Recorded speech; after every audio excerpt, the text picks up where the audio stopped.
नमस्कार, स्वागत है आप सभी का वाईबीएम बिहार झारखंड में। मैं हूं आपके साथ मुदिता। क्या बिहार में अब कानून का डर पूरी तरह खत्म हो चुका है? क्या वर्दी पर हाथ उठाना अब शराब माफियाओं के लिए एक खेल बन गया है? कल्पना कीजिए, पुलिस को सूचना मिलती है कि ईंटों से लदे एक ट्रैक्टर में मौत का सामान यानी अवैध शराब छिपाई गई। पुलिस कार्रवाई करने पहुंचती है, लेकिन वहां जो होता है वो किसी फिल्म के सीन से भी ज्यादा भयानक था। अचानक सैकड़ों की भीड़ पुलिस को घेर लेती है और शुरू होता है ईंट पत्थरों से खूनी हमला। 2 थानों के एसएचओ लुलुहान हो जाते हैं, गाड़ियां तोड़ दी जाती है और पूरे इलाके में अफरा तफरी मच जाती है। आखिरी टिकारी के जगदीशपुर गांव में उस रात ऐसा क्या हुआ कि पुलिस को अपनी जान बचाने के लिए पीछे हटना पड़ा? कौन है वो लोग जिन्होंने कानून को अपने हाथ में लेने की हिम्मत की? चलिए इस पूरी वारदात की इनसाइड स्टोरी आपको बताते हैं। मामला गया जिले के टिकारी केसपा मुख्य मार्ग का है। पुलिस को एक पक्की गुप्त सूचना मिली थी कि एक ट्रैक्टर के डल्ले में ईंटों के नीचे अंग्रेजी शराब की बहुत बड़ी खेप केसपा की ओर ले जाई जा रही है। सूचना मिलते ही टिकारी और अलीपुर थाने की टीम अलर्ट हो गई। जैसे ही संदिग्ध ट्रैक्टर केसपा मोड़ के पास पहुंचा, पुलिस ने उसे रोकने का इशारा किया, लेकिन ड्राइवर ने रुकने के बजाय ट्रैक्टर की रफ्तार ही बढ़ा दी। पुलिस ने पीछा किया तो नजारा चौंकाने वाला था। खुद को घिरता देख ड्राइवर चलती हुई ट्रैक्टर से कूदकर फरार हो गया। नतीजा ये हुआ कि अनियंत्रित ट्रैक्टर सड़क किनारे पलट गया। जब पुलिस ने ईंटें हटानी शुरू की तो नीचे से शराब की पेटियां निकलने लगी। पुलिस को लगा कि मिशन कामयाब हो गया, लेकिन असली ड्रामा तो अब शुरू होने वाला था।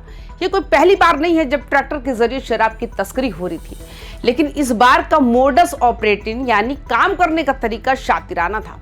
ट्रैक्टर के डल्ले में ऊपर से ईंटें इस तरह सजाई गई थी कि किसी को शक तक न हो।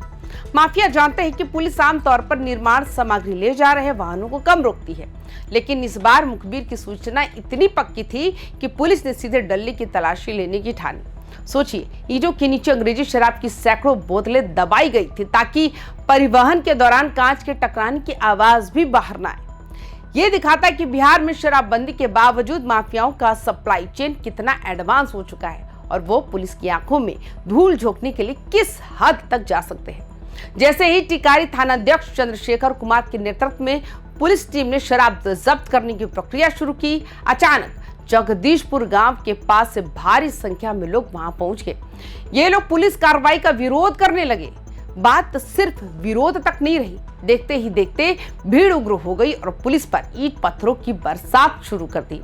सवाल ये उठता है, क्या यह हमला अचानक हुआ या फिर ये एक सोची समझी साजिश थी?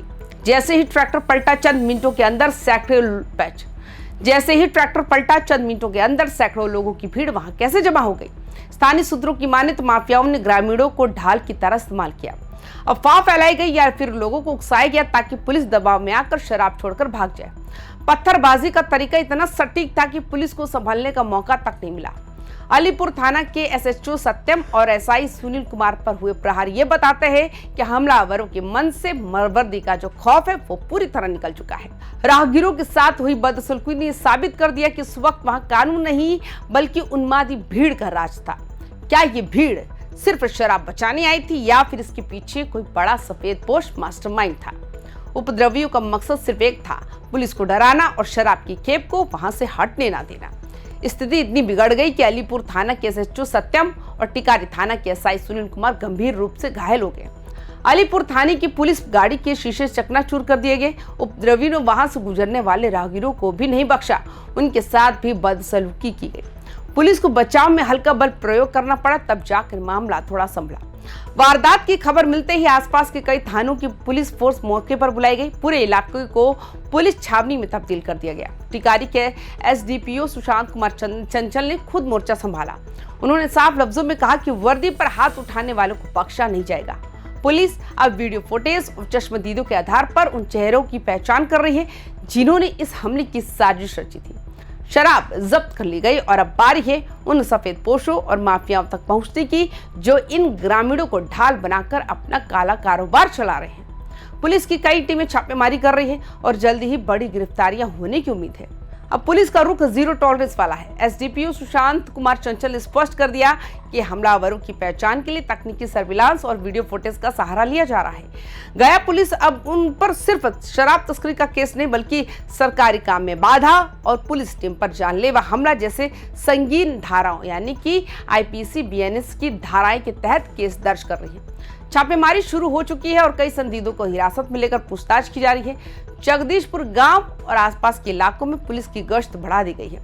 मैसेज साफ है, अगर आप शराब माफिया का साथ देंगे और कानून के रक्षकों पर हाथ उठाएंगे तो कानून का हाथ आपके गिरबान तक पहुंचने में देर नहीं लगाएगा। तो दोस्तों, गया की ये घटना एक बड़ा सवाल खड़ा करती है। क्या बिहार में शराबबंदी सिर्फ कागजों पर है और अगर पुलिस सुरक्षित नहीं है तो आम जनता का क्या होगा? क्या इन माफियाओं को राजनीतिक सुरक्षा प्राप्त है जो ये पुलिस पर हमला करने से भी नहीं डरते?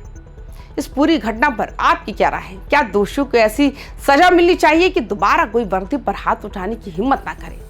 कमेंट बॉक्स में अपनी राय जरूर दें। वीडियो को शेयर करें ताकि सिस्टम तक ये आवाज पहुंचे। बिहार की हर छोटी बड़ी क्राइम रिपोर्ट के लिए YBM बिहार झारखंड को अभी सब्सक्राइब करें। नमस्कार।